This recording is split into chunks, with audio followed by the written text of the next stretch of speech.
Today we're talking about what happens when you turn left on an airplane. Welcome to Vacation Mavens, the podcast that brings you travel inspiration and practical tips from two moms who know how to plan the perfect trip. I'm Tamara from Your Time to Fly. And I'm Kim from Stuffed Suitcase. With over 40 years of travel experience between us, we're here to share our favorite destinations from road trips to cruising, theme parks, and European adventures. Whether you're planning a family vacation or a mom getaway, we have the tips and tricks to make memories that will last a lifetime.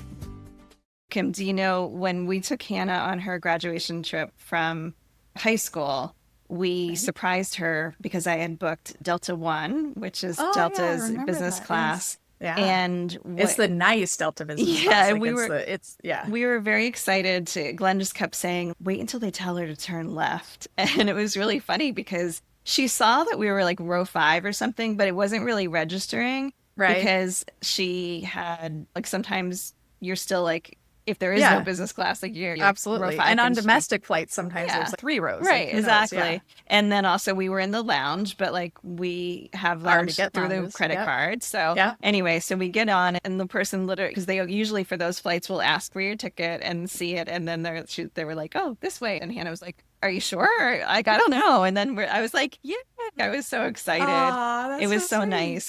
But we only got to go business class one direction because if you remember that trip, that was a trip that Glenn got COVID. I remember And so this. Hannah, and he had to quarantine in Italy. So Hannah and I came home on a different flight and I had to book it last minute. So I couldn't get into business class. So she's only had that experience once. So I just started planning her trip. College graduation trip. Where are you guys going? Cool. Should I tell you? She just decided yesterday. But we're going to go to Scotland. Oh, yeah. That's one of Mia's dreams. She was basically like, we were talking about all these exotic places like Thailand, but like a lot of the places that she wanted to go in June, it's not like prime time. Like she would love to go to New Zealand and she would love to go to Thailand. She would love to go to South Korea or go back to Asia in some other way. And it just, I mean, whether it's like season, winter season, or monsoon or, you know, all of that. And she really loves the mountains. And after being in Arizona, I just want to be in a cool temperature. Oh, nice. And so she was debating then we were talking about Norway, which I was very excited about because I've always wanted to do that. Then she was like, I don't know, I think I'm thinking about Ireland or Scotland. And we were going back and forth. And can we do both? And I'm like, you can. But then it's like, moving and just talking about, this is probably way too long for the podcast, but we were talking about like with Ireland, like you need to move around a lot, like to see certain things, and like she really wants to do like a slower paced type of trip. So anyway, we're going to Scotland. Nice. Long story and you short, have experience with that, so that's good. I do. So I'm going to go back to a lot of places that I loved, but it'll be still great because I so rarely get to travel slowly. You know what I mean? Absolutely. Like, we're always that's like my going. Switzerland. It was like 2 nights. Yeah. And so the fact of being able to like really stay in a place, and because so many times we stay at these nice hotels and then we don't get to really utilize them. And so I'm like, no, I want to stay at a lodge in the countryside and go foraging and go hiking and do all like those kind of things. Enjoy the breakfast at a slow pace. Yeah. So I'm really looking forward to that. I know she'll love the whole, like the scenery will be amazing. And Glenn is a Scotch guy, so he'll be happy. Yeah. We were even saying, we're like, oh, we're going to go on like one of these hikes and we'll send you off to do some Scotch tasting. Yeah. But anyway, I was looking last night at flights because I'm like, well, maybe we can do business class. And Aer Lingus out of Boston to perhaps you could get to Dublin and then just take a little hop skip. See, here you are again with the stuff. Yeah. We're just talking before the podcast about connecting. And because I'm on the East Coast, like I like to go direct if I can, but it's not a bad idea. True. Because what I was looking at was basically if I go Boston to Edinburgh, it's so much more expensive than if I went to London. Yeah. But then I'm like, okay, but then London has really high fees. And so that if we're using like miles or whatever, and then I still have to buy a flight or a train up to Edinburgh. So I'm like, well, how should I do this? So actually Aer Lingus and Dublin is not a bad idea. Yeah. But I just thought the Aer Lingus flights, the business class experience that I've had on Aer Lingus has been, it's nice, very nice. For someone to do it a lot, it'll probably be just fine. It's not Delta One level, perhaps. But I will say, like, we're going to get into this later in this episode about some of our favorite business class experiences now that we've had experience with a bunch of different airlines. But I will say, like, I think Delta One's food's very disappointing. Like, good to know. I found it no different than when I've been in Premium Select or Comfort Plus. Yeah. Like, Yeah. yes, it's on dishes and it's like maybe there's a one extra course, but it's still It's basic. airplane food. Yeah. Yeah. Yeah. Where Yeah. some definitely go above and beyond. But I think Yeah. for our listeners that maybe sometimes want to splurge on business class, and I know if you're on Instagram, you see all the points and miles people like constantly flying business class, and you're like, how do they do that? So there's obviously you can do it on points and miles, you can pay cash, but I think that there's some things to think about no matter how you're booking it, some things to consider that we should go through. And then we could talk a little bit Absolutely. about some good ways to go about booking it as well. Okay, sounds good. Yeah, I think the biggest thing at my very first miles redemption was a fail. And this is the number one thing I'll tell people. And that I just told a friend who asked me about their business class flight they spent a bunch of miles on. And that is you have to know the airplane that runs on that route. The biggest thing. So I booked Emirates to go to Africa. I thought I was rocking it. I splurged and spent a lot of points. Then I realized it was the 777 and not the A380 or 360 or 350 or whatever one.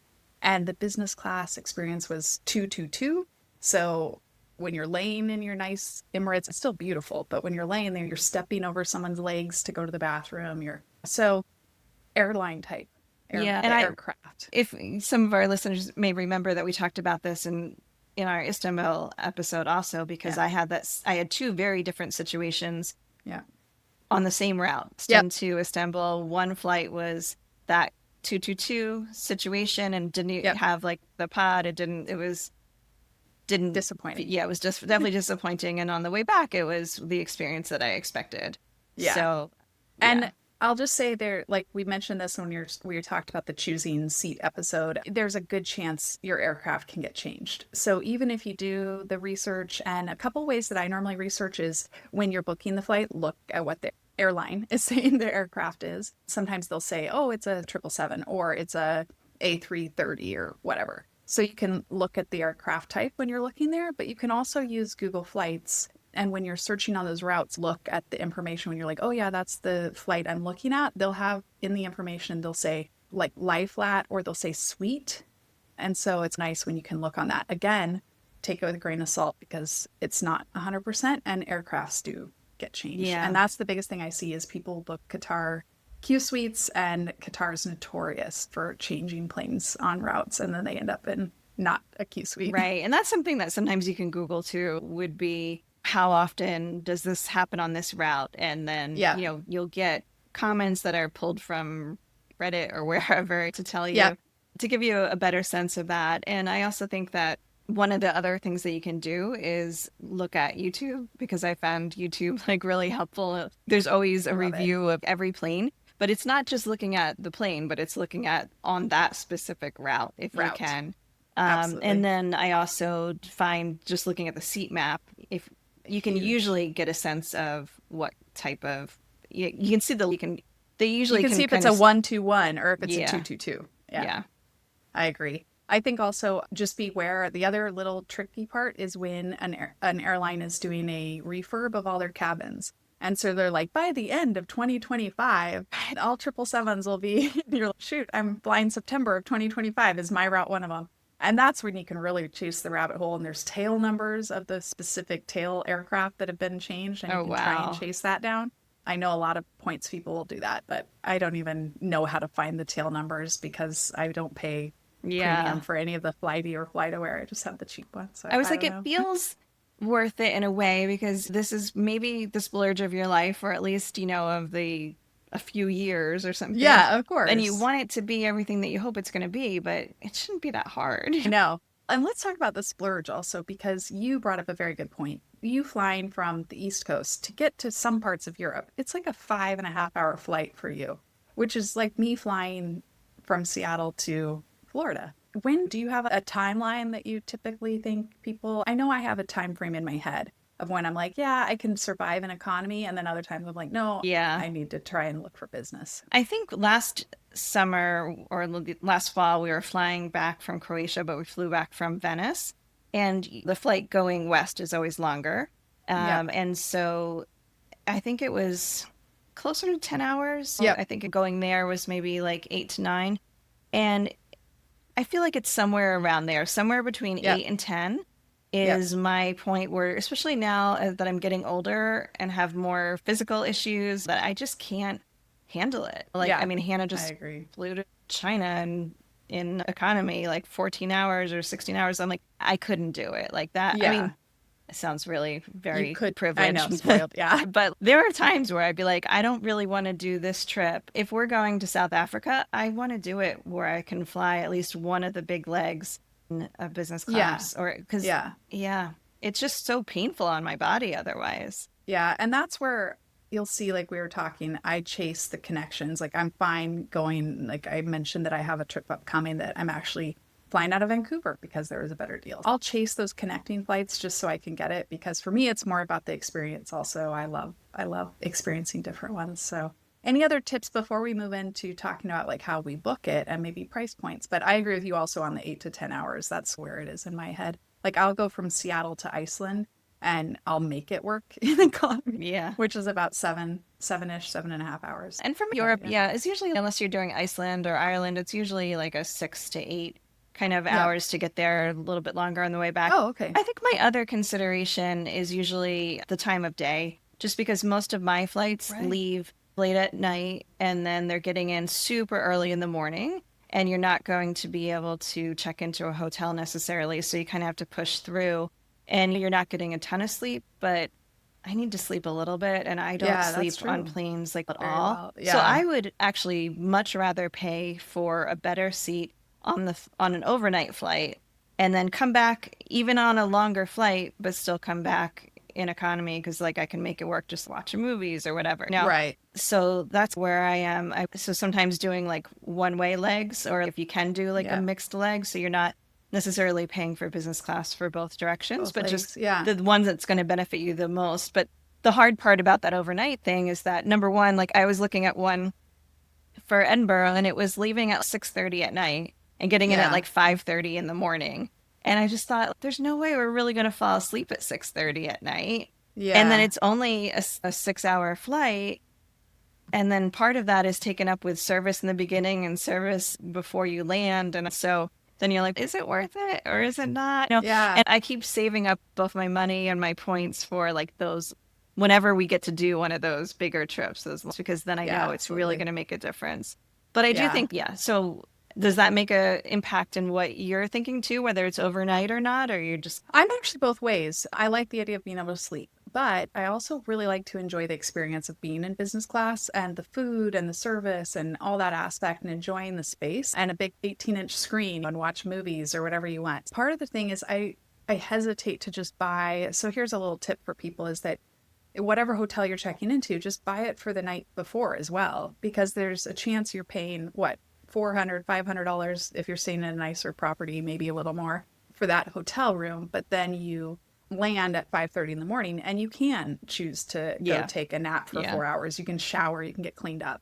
So that's, when people are worried about sleeping, that's an alternative option is that if you're just worried about being cramped in economy. I will say another thing is the economy layout. Aer Lingus is a 232, I think, maybe 242. So if you're traveling as a couple, being on the side together, two seats, you can lean on each other and you can make it work even if you don't sleep well. Whereas Iceland Air is 333 or 343, I don't remember. Yeah. And so even when you're a couple, you've got that one extra odd person with you, and so you just Right. you can't get as comfy and Right. cozy as you would. So that's another thing I would consider. But I think it depends on if you want to enjoy the business class experience and the service and the food and unlimited drinks or whatever, or if you want to just use it to be able to sleep. See, I think, yeah, and I think I prioritize sleep as I do with much of my Yeah. life, although I'm not Yeah. getting much these days.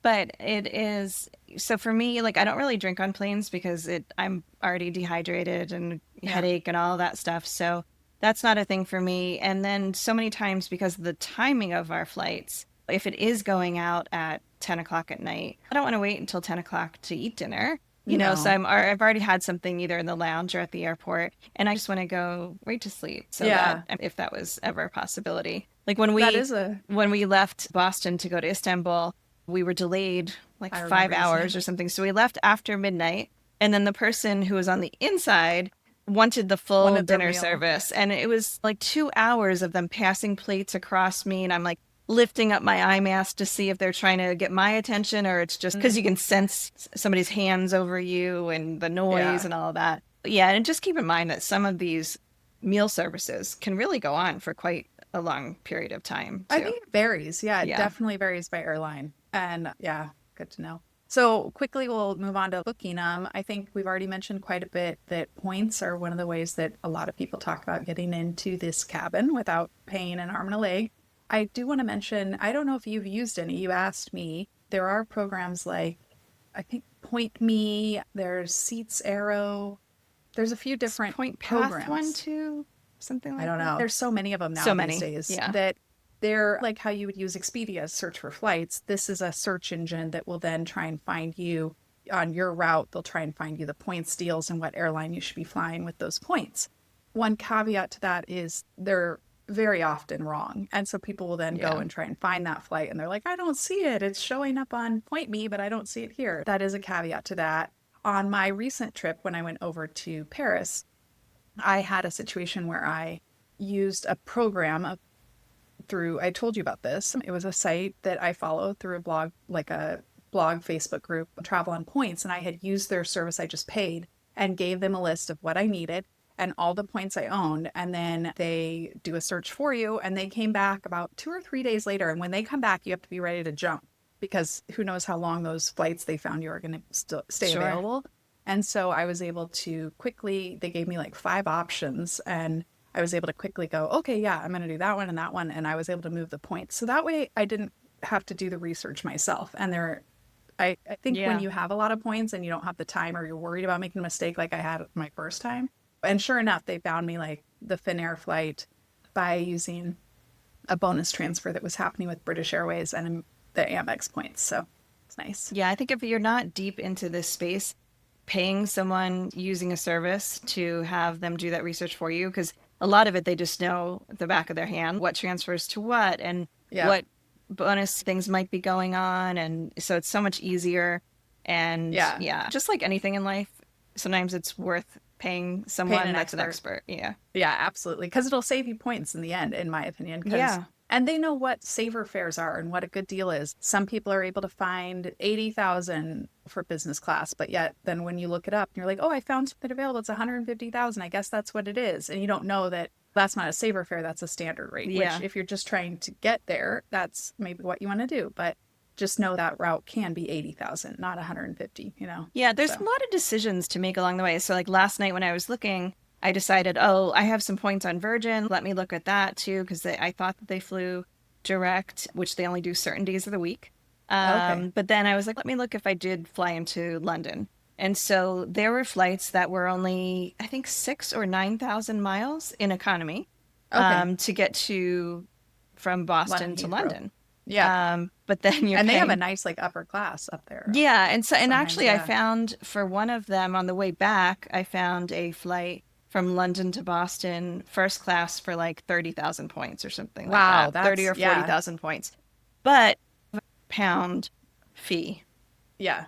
Yeah, so that's the other thing is all those taxes. Yeah, so those taxes and fees get passed off to points tickets. And London Heathrow is notorious for being a very expensive airport to fly in. They pass along those fees pretty highly. So then that's why I got into, if it's still going to be 1,500 a person plus like X points and all this kind of stuff. So yeah.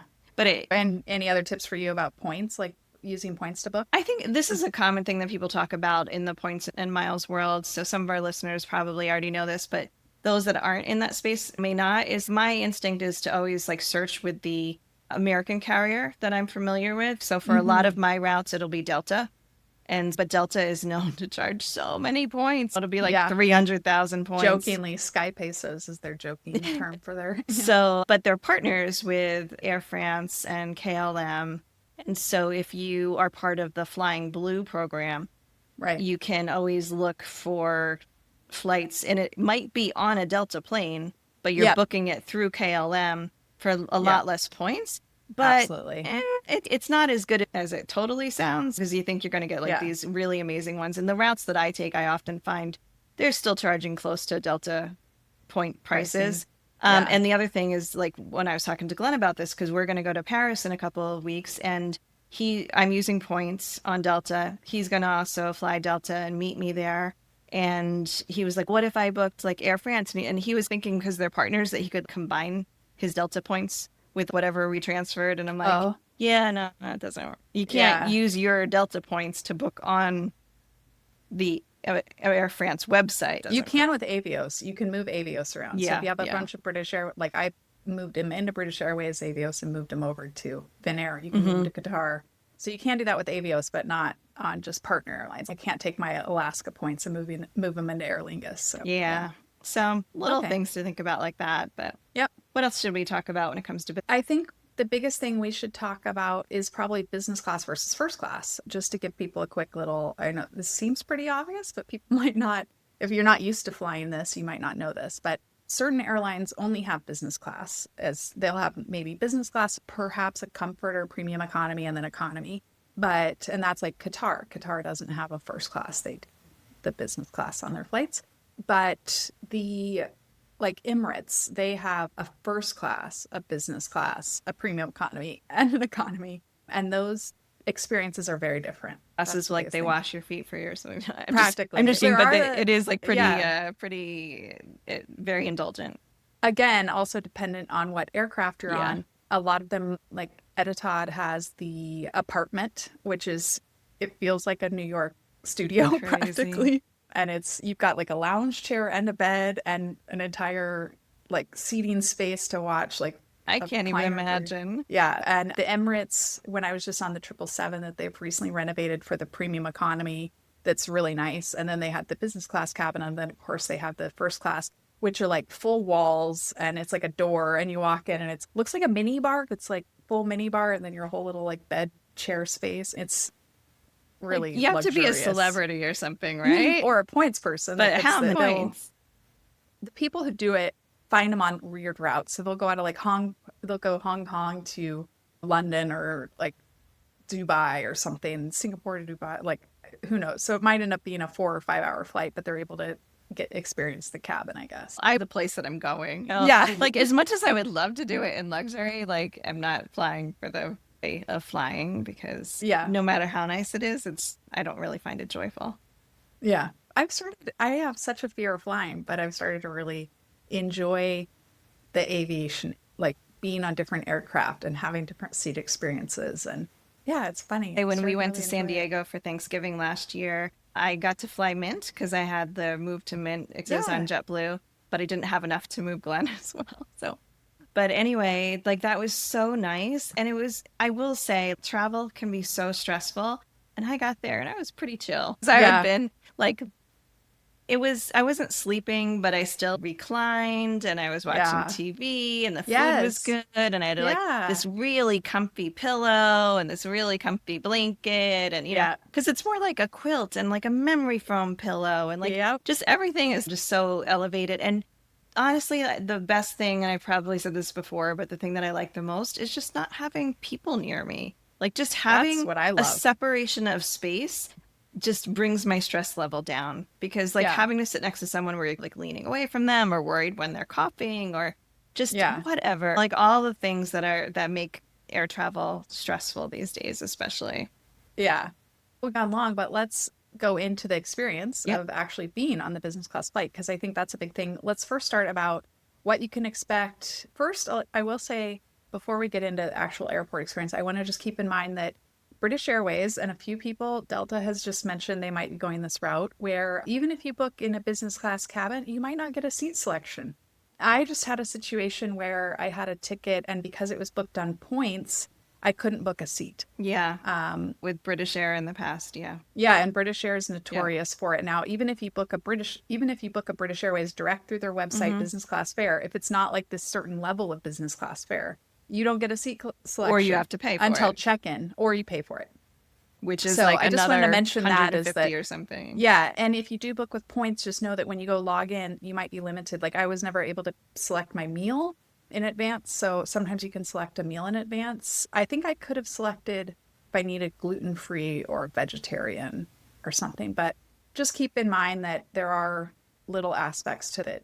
You're still could not affect getting your the check-in full experience. experience. Right. Yeah, so just something to keep in mind. Oh, and one other tip about booking. Sorry, I was going to Yeah. mention this about if you do want to pay, and one reason you might want to pay for a business class flight is maybe you're chasing status and you want to go ahead and earn those miles because when you do pay for a business class flight, you often are earning a higher level of qualifying, elite qualifying miles. Something to keep in mind with that. But I will go to Google Flights and I'll look for you're able to put in multiple, I don't know if you know this, but you can put in multiple Mhm. airports on Google Flights. I think I mentioned this on the podcast before, but so I'll put in like LAX, SFO, Seattle, Portland, and Vancouver and just hit the whole West Coast just to see if I can find stuff. And I just have a trip coming up that I found a much cheaper rate if I'm willing to go out of Vancouver. And the price difference was definitely worth it for me to either buy a ticket from Seattle to Vancouver or take the train up to Vancouver or whatever, Yeah. however I decide Yeah. to get up there. Just keep in mind if you're willing to move around, like you're probably not going to get a great deal from Kansas City to Rome, but you might get a deal from Dallas to Rome or so. So keep in Yeah. mind what other airports you're willing to move into. And then if you are going to do they call it a positioning flight. So if you are going to do a reposition yourself to get on this good deal, give yourself a lot of buffer because what if that flight's canceled? Make sure that you're not going to miss that other flight Yeah. because if it's not on the same reservation, they won't help you if you miss your Right. flight. You just show up as a no-show. If you are checking a bag, it's not going to go through. So you have to grab your bag Yeah. and recheck it. So you have to leave plenty of time. That's why Yep.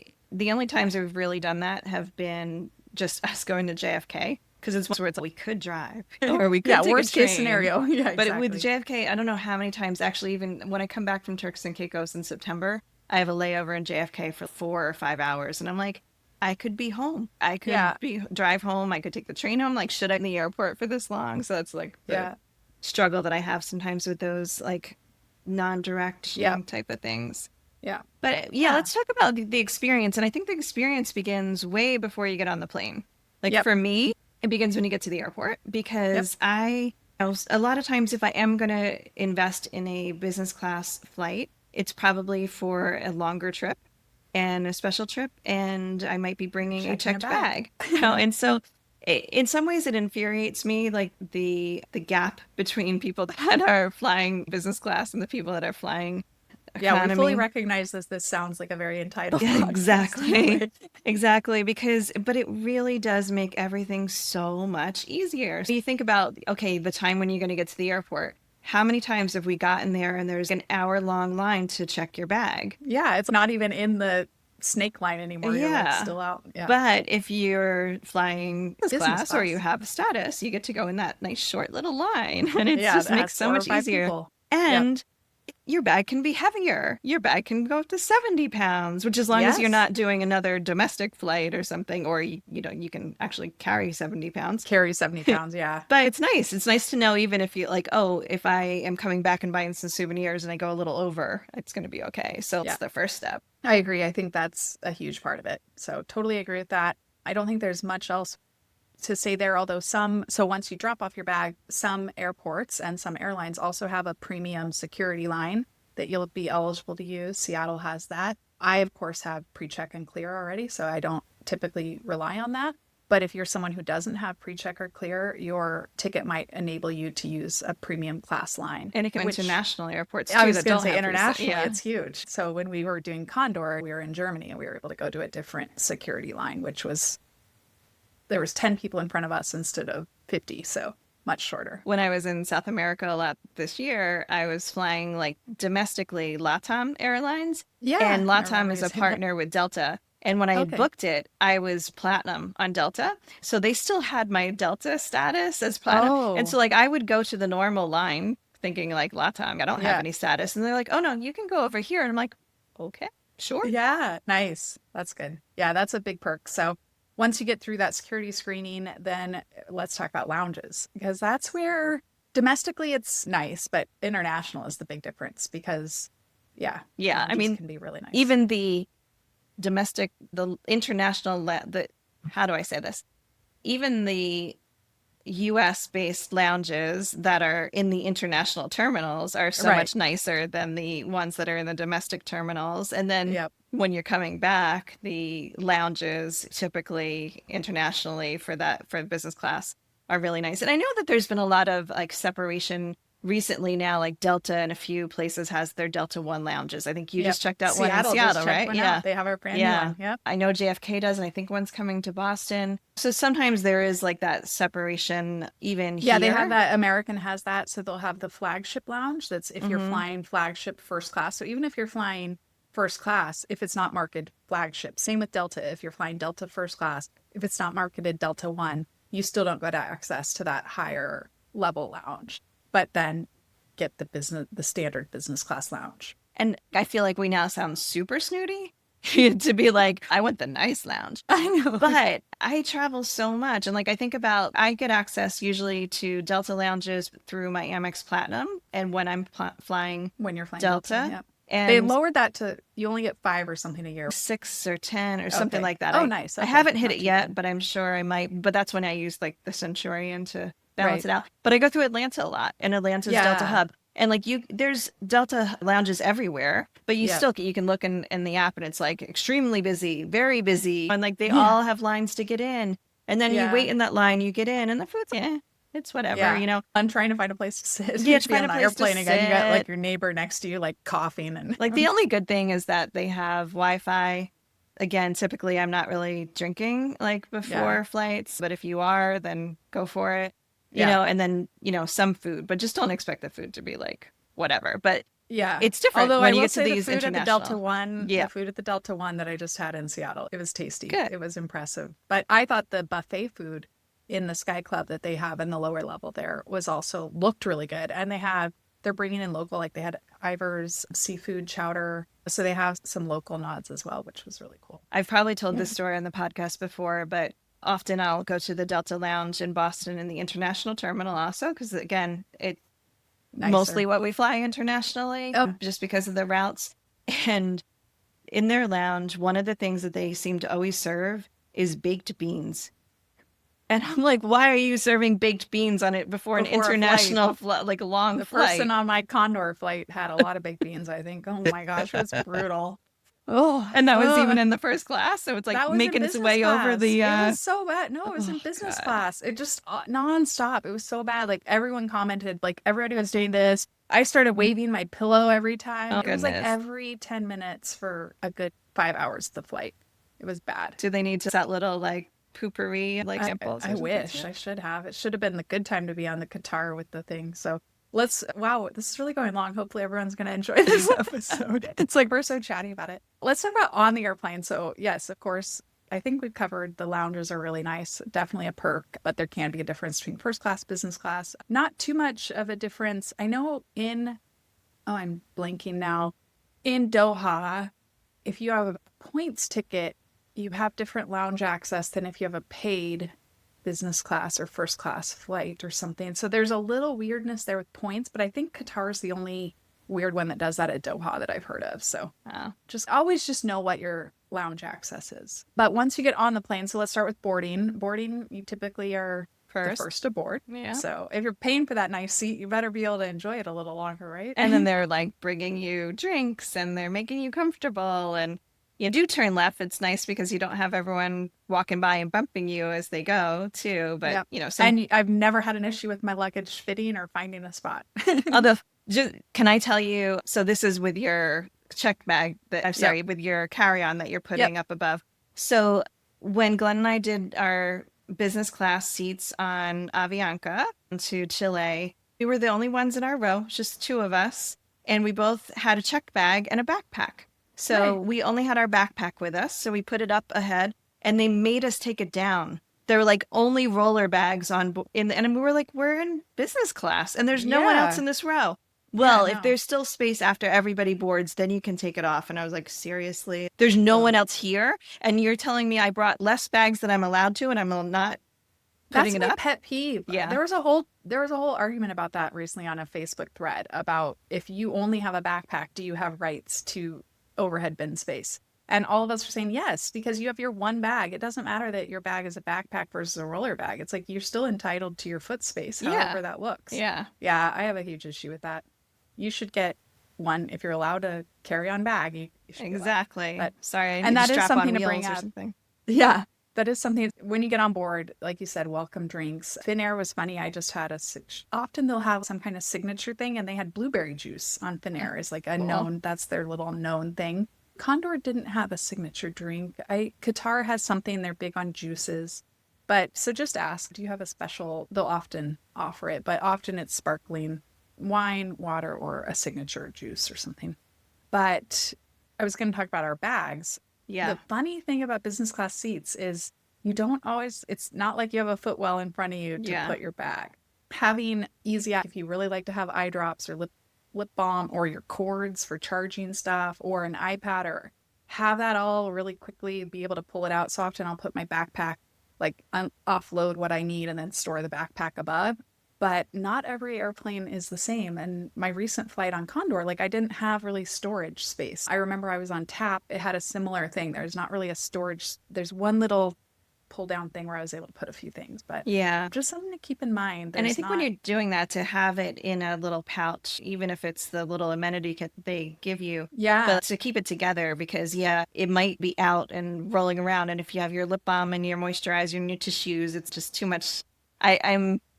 I'm like a neat person, so I don't like when there's like Yeah. stuff everywhere. I I'm gonna agree. lose Yeah, I it. always, when it's so nice, you don't want it to look like cluttery. Yeah. Yeah, But yeah, for there's sure. there's sometimes like a little pocket that's not even big enough for your water bottle, and then there's Yeah. maybe a little compartment that you can like either open or has a roller kind of door that closes. But yeah, I definitely find that as a drawback too. And some are better than others. And again, that's where if you go and you do the YouTube The YouTube reviews, you videos. can really see the details there. And Yeah. that's like But getting into also, the weeds. But if you I don't was get to gonna, do this very often, it's worth. yeah, it's definitely getting into the weeds. It's probably something that you would put up with no matter what airline you're on if you're not accustomed to it, but just something to be aware of. I was going to say, you mentioned the amenity kit. So when you get to your seat, what you'll often find is, like you said, a little amenity kit. You'll often have a pillow, a blanket. Sometimes you'll have a mattress pad, which Finnair had, which was really nice. You will have stuff to make your bed up. Some airlines, like Qatar, they come after dinner service and offer to make your bed for you, which is nice because you can be like, yeah, I'm going to go to the restroom. They make your bed up for you. That's something to keep in mind, is what to expect when you get to your seat, what kind of things there are. There's often a bottle of water. And I loved Emirates because Emirates has sparkling water and still water and a Coke. It's all in this mini fridge that they keep there. And it's so nice. Making me jealous, making me want to travel that way. I But know. Emirates was maybe I nice. know this is super long, but maybe we can just do a lightning round of Yeah. favorite business class or first class, and then Yep. favorite lounges that you've done. Sounds good. Yeah. I have to say Qatar Q Suites is probably still it's probably still my top level of where I hold the standard. And part of that is the service as well as the experience of the aircraft. And the food is amazing. I loved it. One thing to mention is sometimes I have noticed, especially on those night flights, is that if you are someone that's going to stay awake, or if you want to eat more often, or if you want something, sometimes they're hands off. I felt that way a couple times recently where I had to hit the call button. Oh, I'd like an additional, I need some sparkling water, or do you have any chips or any snacks, or could I get an extra fruit plate? Things like that. Yeah. But yeah, what about you? What's one of your favorites? I actually think JetBlue Mint. Yeah, I really it's a like nice it. product. Yeah. Yeah, it was a really Otherwise, nice maybe product. the Turkish Air, but only if you get the good one. Yeah, I did think Turkish was really nice, actually. I found the food not bad at all. And I thought it was cute how they have the little trolley carts Yeah. that they serve you from. And I think that made me really happy because I'm a picky-ish eater.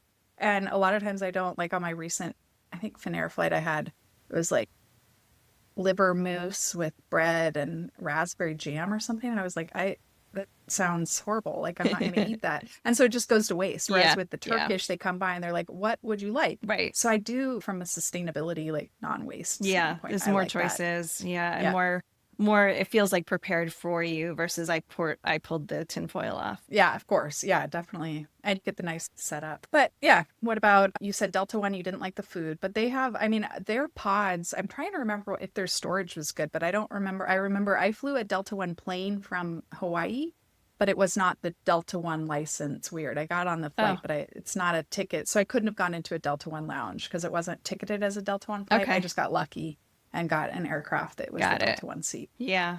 Yeah, I've flown it a couple times and it's fine.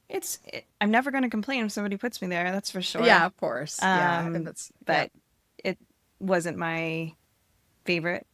Yeah. Yeah. I do think that international carriers are typically where you're going to see the biggest appeal to these kind of products as opposed to domestic carriers. I'm not sure why that is.